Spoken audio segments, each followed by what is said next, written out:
Juventa je jedným z mála miest, kde si môžu ísť bratislavčania zaplávať. Takisto je dejiskom mnohých súťaží. V sobotu 21. marca nastúpili do plaveckých dráh pretekári, ktorí plávajú s plutvami. Prvý jarný deň v sobotu 21. marca strávili mnohí z nás nielen pobytom v prebudzajúcej sa prírode. Najmä naše ratolesti rozčerili pokojnú hladinu bazéna v Juvente na súťaži v plávaní s plutvami a rýchlostnom plávaní pod vodou v súťaži o pohár Juventy. My teraz organizujeme už tradičný pohár Juventy, ktorý sa každoročne koná. Bola tam určitá prestavočka. Po obnove tohto podujatia je to 3. ročník. No a snažíme sa usporiadať teda preteky pre menšie deti do 15 rokov o hodnotné ceny, verím tomu, a je to, myslím, že vydarané podujatie aj s peknou podporou sponzorov. A ešte mi prezraďte, v čom je vlastne rozdiel medzi tým klasickým plávaním a medzi tým plutvovým plávaním?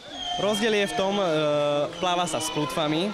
Samozrejme, klasickí plavci používajú len nohy, ruky.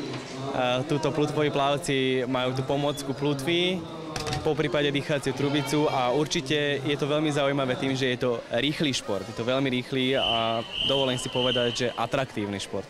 Deti a mladí ľudia si užívali pobyt vo vode pri tomto rýchlom a atraktívnom športe a bolo ich neúrekom. Približne 150 vo veku od 7 do 15 rokov.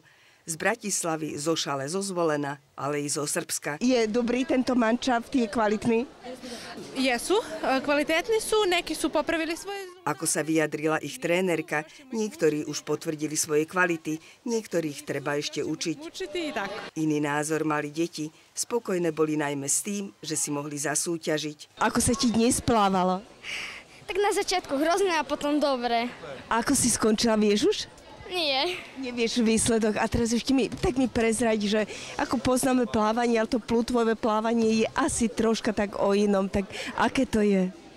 Tak dobre sa mi pláva aj vždy, lebo mám dobrého trénera. Vrátim sa zase ešte k tomu plávaniu, k tomu plutvovému plávaniu, že aký je vlastne rozdiel medzi tým normálnym plávaním a tým plutvovým plávaním? Že s plutvami sú rýchlejší a bez plutev pomalší. No ale tu si všimla, že ste strašne rýchli, že? Ja som myslela, že som úplne posledná. Ale posledný určite nebol nikto.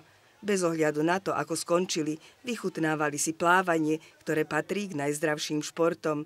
Radosť z neho si treba uchovať a pre chuť súťažiť prísť trebárs aj zo Zvolena. Z takej diaľky si prišla sem kvôli... Áno. Prečo? Chcela som bojovať trošku.